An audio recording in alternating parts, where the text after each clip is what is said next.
Kembali lagi di Gospot pemirsa, heboh ya, istri dari Raffi Ahmad, Nagita Slavina tiba-tiba kok dicap sombong sama netizen. Waduh, ada apa lagi ini ya? Tapi berbanding terbalik sekali nih dengan Nagita. Amanda Manopo justru lagi dapat pujian-pujian banget dari netizen karena dianggap sangat merakyat ya kan, dengan asyik makan nasi kotak. Kita simak berita selengkapnya sesaat lagi pemirsa. Last but not least, jangan lupa saksikan Gospot setiap Senin sampai Jumat 9.15 waktu Indonesia Barat hanya di RCTI. Karena akan selalu ada berita-berita selebriti paling hot pastinya di Gospot. Saya Felina Tan, stay healthy and happy. Have a good day. Bye-bye.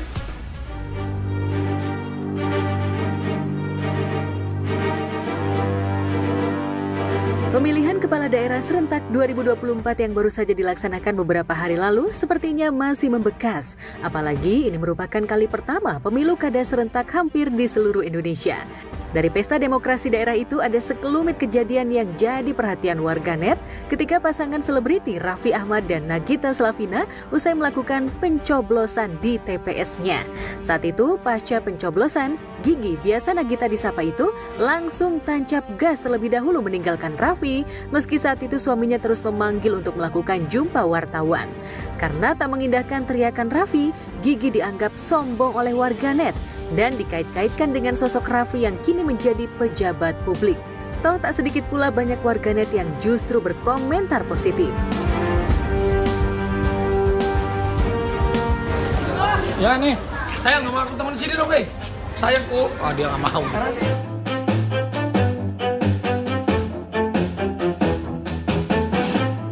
Meski sempat tak menghiraukan panggilan Raffi, tapi pada akhirnya Gigi tetap mendampingi suaminya kok untuk menemui wartawan usai mencoblos. Tapi tetap saja Gigi terekam kamera menyolek Raffi agar mempercepat sesi wawancaranya. Hingga Raffi pun mengamini ajakan istrinya tersebut.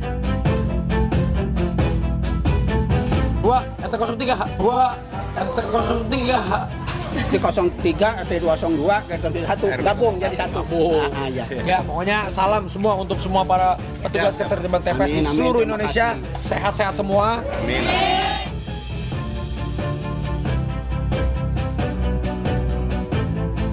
Jika Gigi dirujak warganet, lain halnya dengan Amanda Manopo yang tak malu sedikit pun ketika istirahat syuting dengan menyantap nasi kotak catering. Alih-alih sebagai public figure masyhur dan tentu saja memiliki pundi-pundi rupiah yang banyak, Manda biasa Amanda Manopo disapa, tak sungkan bahkan ia begitu lahap menyantap nasi kotak tersebut. Lapar bener nih kayaknya yang habis syuting.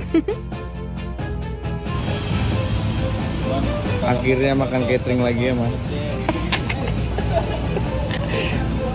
Enak nggak? Makan batu. Selama bertahun-tahun syuting baru kali ini makan catering, Masya Allah. Tabarakallah ya Allah. Salsa enak, salsa ayo, kamu jangan malu-malu. Yang ini lapar tapi nunggu. Salsa udah naik berapa kilo di sini? Ayo.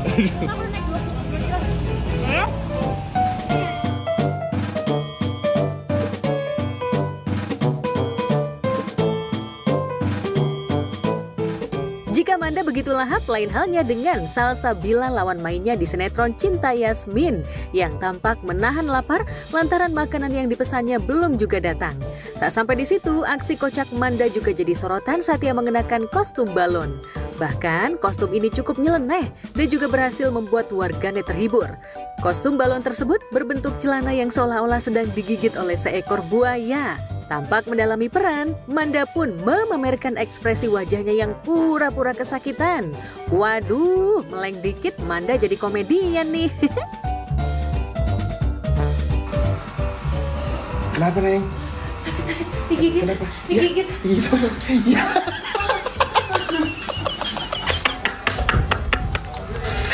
Ada aja gebrakannya.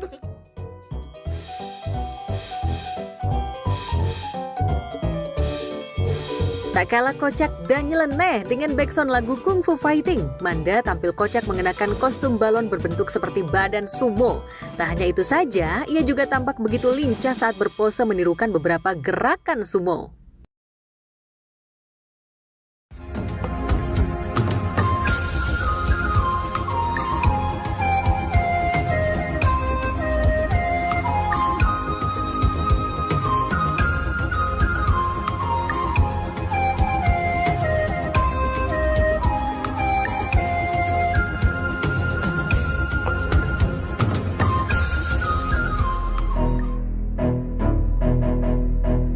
tengah kekocakan yang dilakukan Manda, justru sikap serius dan rasa penasaran diperlihatkan Yasmin ketika diajak Romeo untuk menemui Herlangga, notaris Baskara yang tengah dirawat di rumah sakit. Dari keterangannya, sebelum meninggal dunia, Baskara ternyata sudah merencanakan bakal mengubah kepemilikan perusahaan Cakradinata menjadi milik Yasmin. Waktu itu kami sedang melakukan virtual meeting. Pak Baskara bilang kalau perusahaan Cakradinata akan diberikan ke anaknya Yoga. Dan Pak Baskara juga bilang kalau beliau sudah menemukan anaknya Yoga. Kalau tidak salah ingat, namanya Yasmin.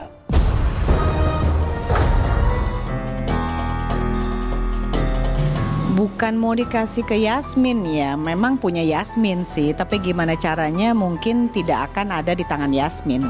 Itu adalah tentang surat ditulis oleh Baskara bahwa memang perusahaan itu punyanya Yasmin, seperti itu. Tentu saja untuk mendapatkan surat perjanjian antara ayah Yasmin dan Baskara tak semudah membalikan telapak tangan. Baik Yasmin maupun Romeo harus mencari keberadaan surat perjanjian tersebut yang masih di tangan Yoga, ayah Yasmin. Tapi tetap aja sulit membuktikan kalau Bu Ajeng itu memasukkan surat wasiatnya. Karena sampai saat ini kami masih belum punya bukti apapun. Ini hanya dugaan kita belum punya bukti. Satu-satunya yang bisa memastikan kepastian pemilik dari perusahaan Cakradinata, kalian harus menemukan surat perjanjian antara Yoga dan Pak Baskara yang dipegang oleh Pak Yoga. Yasmin berusaha maksudnya mau untuk membuktikan kalau maksudnya dia mungkin penerus yang sah kali ya, saya Cakradinata, jadi untuk mengambil alih. Bahkan jadi bersama Romeo mungkin sama Yasmin mencoba mencari kebenaran untuk mencari cara itu. Mas sebenarnya pasti kemarin Pak Baskara ini aja sebenarnya mungkin ada sangkut pautnya dengan Bu Ajeng gitu. Tapi itu kan belum terbukti. Sementara Yasmin dan Romeo masih berkutat soal surat perjanjian antara Baskara dan Yoga. Lain halnya dengan Ajeng yang belakangan mendapat teror dibuat kalut. Ia tampak marah dan mencurigai jika semua teror yang selama ini didapat merupakan perbuatan Nina.